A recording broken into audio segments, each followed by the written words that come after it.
Assalamualaikum warahmatullahi wabarakatuh. Waalaikumsalam warahmatullahi wabarakatuh. Waalaikumsalam warahmatullahi wabarakatuh. Selamat siang teman-teman kelompok 5 yang berbahagia. Pertama-tama marilah kita panjatkan puja dan puji syukur kehadirat Allah Subhanahu wa taala atas karunia-Nya sehingga kita dapat berkumpul dalam diskusi ini guna memenuhi tugas psikologi sosial. Adapun topik yang kita bahas pada siang hari ini adalah materi tentang agresi. Perkenalkan, saya Sandi Widiantoro selaku moderator pada siang hari ini akan membimbing jalannya diskusi. Adapun anggota kelompok saya diantaranya 1. Saudari Salsa Oktaviana Islami, 2. Saudari Noviana Siva Safila, yang ketiga Saudari Salsabila Anissa Rizky Farwanti, yang keempat Saudari Neviana, yang kelima Saudari Novi Khalifah. Nantinya sesi akan saya bagi menjadi 3 tahap. Tahap yang pertama yaitu sesi pembukaan. Sesi yang kedua, sesi penyampaian dan penyajian materi. Dan sesi yang terakhir yaitu sesi penutup. Baik teman-teman, langsung saja kita mulai ke sesi yang pertama, yaitu sesi pembukaan. Marilah kita buka acara pada siang hari ini dengan bacaan basmalah bersama-sama. Bismillahirrahmanirrahim. Cara yang selanjutnya yaitu penyampaian materi dan penyajian materi. Untuk Saudari Novi, sebagai pembaca pertama, waktu dan tempat kami persilahkan.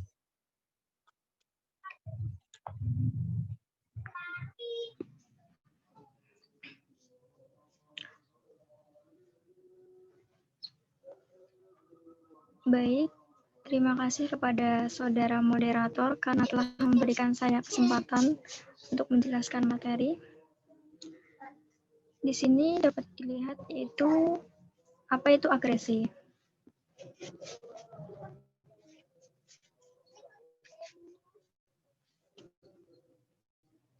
Berikut teori agresi menurut Atkinson 1987. Agresi merupakan sebuah perilaku yang dilakukan secara sengaja dengan maksud melukai orang lain, secara fisik atau verbal, atau juga menghancurkan harta benda.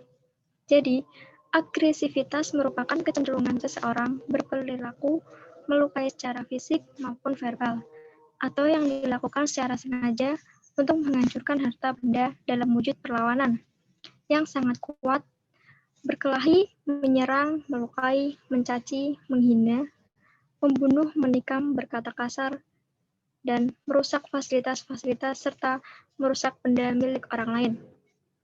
Berikut materi akan dilanjutkan oleh Saudari Salsa Oktaviana. Terima kasih. Waktu dan tempat dipersilahkan. Teori-teori agresi meliputi 1. Teori frustasi agresi. Berasumsi bahwa bila usaha seseorang untuk mencapai suatu tujuan mengalami hambatan, akan timbul dorongan agresif pada gilirannya, akan memotivasi pelaku yang dirancang untuk melukai orang atau objek yang menyebabkan frustasi. Menurut Dolar DKK dalam Prabowo 1998. Kedua, teori belajar sosial. Berasumsi bahwa dalam kehidupan sehari-hari pun perilaku agresif dipelajari dari model yang dilihat dalam keluarga, dalam lingkungan, kebudayaan setempat, atau melalui media massa. Dalam Sarwono 2002.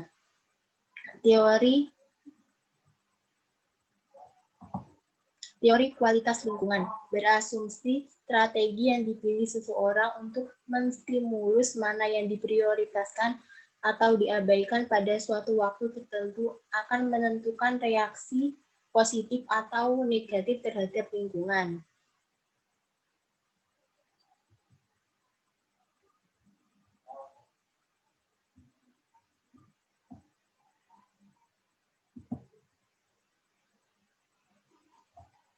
Akar agresi meliputi marah, teori insting, teori berkelahi, sosiobiologi, dan teori kepribadian dari Kretschmer.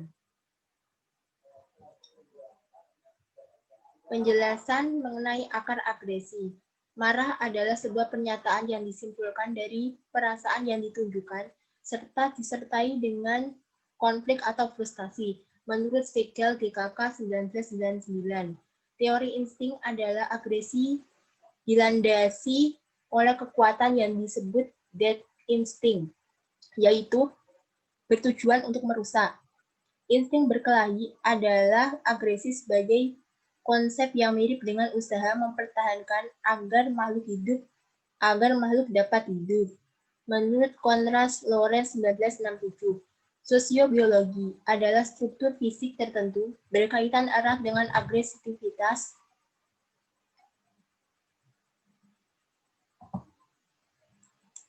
Menurut Bras 1979, struktur fisik merupakan hasil dari perkembangan, khususnya hasil evolusi. Yang kelima ada teori kepribadian dari Kretschmer.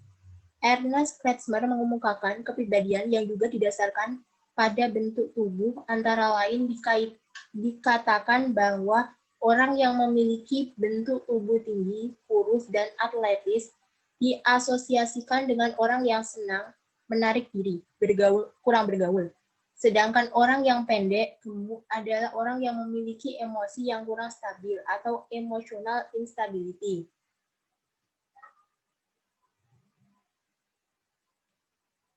Berikut adalah ilustrasi dari akar agresi. Sebelah kanan adalah marah dan sebelah kiri ada insting berkelahi. Selanjutnya akan disampaikan oleh Saudari Salsabila. Waktu dan tempat saya persilakan.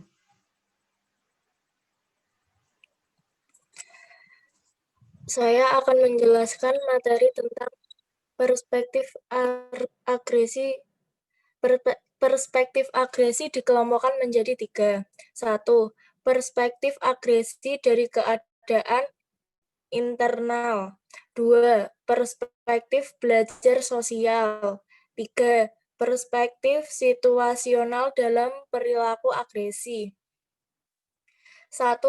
Perspektif agresi dari keadaan internal meliputi 1.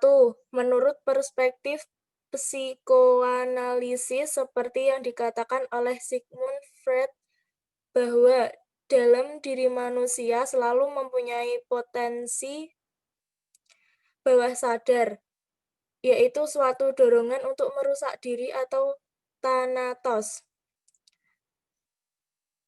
B. Menurut perspektif etologis, pakar yang mempelajari perilaku binatang, perilaku agresi disebabkan oleh faktor insting dalam diri manusia dan perilaku agresi dilakukan dalam rangka adaptasi secara evolusioner. Brigham 1991. Duncan 1995. 3. Menurut perspektif sosiobiologi, perilaku agresi berkembang karena adanya kompetisi sosial, yaitu kompetisi terhadap sumber daya. Dalam pandangan ini, manusia diharapkan bertindak agresif ketika sumber daya yang penting itu terbatas. Ketika mengalami ketidaknyamanan, ketika sistem sosial tidak berjalan dengan baik, dan ketika ancaman dan pihak luar. Dan 4. Menurut perspektif biologi, seperti agresi disebabkan oleh meningkatnya hormon testosteron.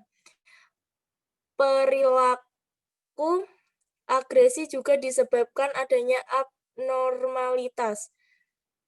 5.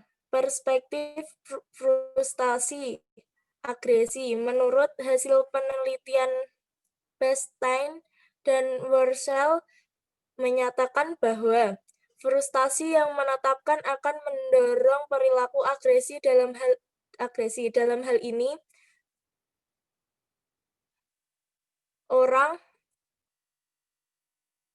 orang siap melakukan perilaku agresi karena orang menahan ekspresi agresi. Keenam, perspektif cognitive assistation.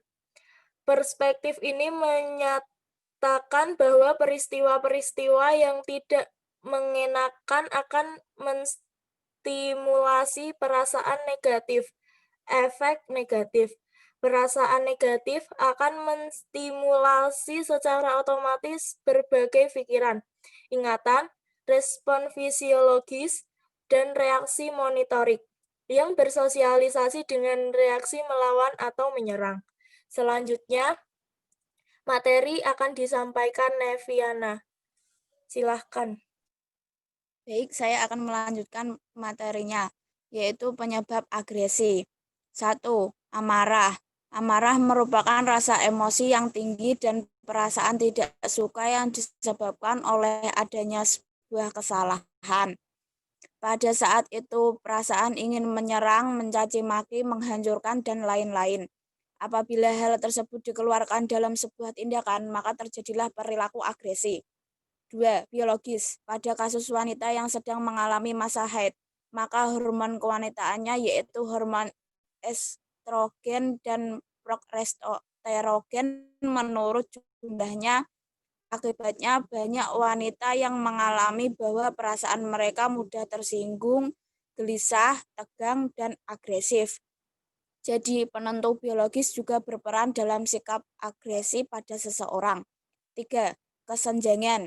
Adanya perbedaan atau kegagalan komunikasi orang tua dan anaknya yang diyakini akan menimbulkan perilaku agresi pada anak dan dapat juga menimbulkan banyak permasalahan lainnya yang dapat muncul seperti masalah ketergantungan narkotika, kehamilan di luar nikah, dan pergaulan bebas. 4. Lingkungan. Penyebab ini dapat dipengaruhi dari faktor ekonomi, kemiskinan, keadaan keluarga yang terbiasa dengan konflik, kekerasan, dan kurangnya kasih sayang yang dapat memicu remaja berperilaku agresif. 5. Model atau contoh. Banyak acara TV yang menampilkan banyak adegan kekerasan hampir setiap dapat kita temui dalam acara yang disajikan, melalui dari film kartun, sinetron, sampai acara kasus perkelahian yang sangat populer di kalangan remaja. Bahwa tontonan tersebut akan berpengaruh terhadap perkembangan jiwa penontonnya meskipun sedikit, pasti akan menimbulkan rangsangan dan memungkinkan untuk memicu model kekerasan tersebut.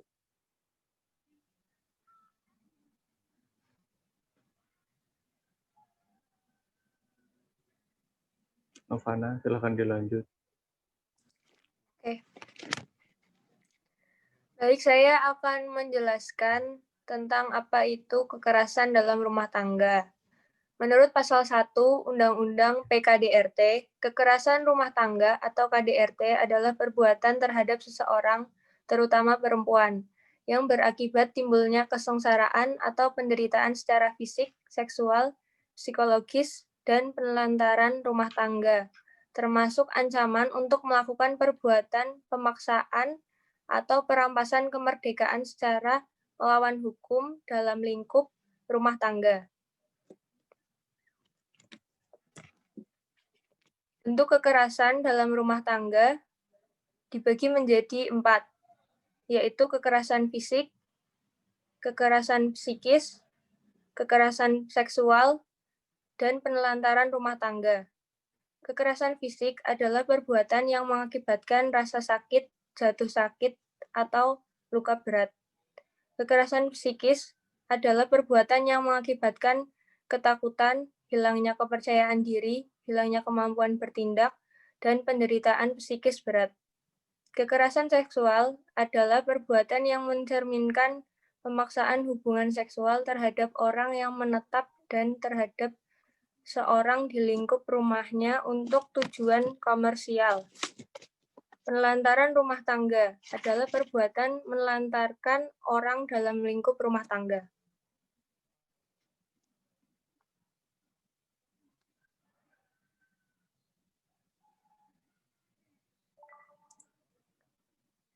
Gambar di kiri merupakan contoh dari ilustrasi kekerasan fisik rumah tangga, sedangkan gambar di sebelah kanan adalah contoh ilustrasi dari kekerasan fisik seksual.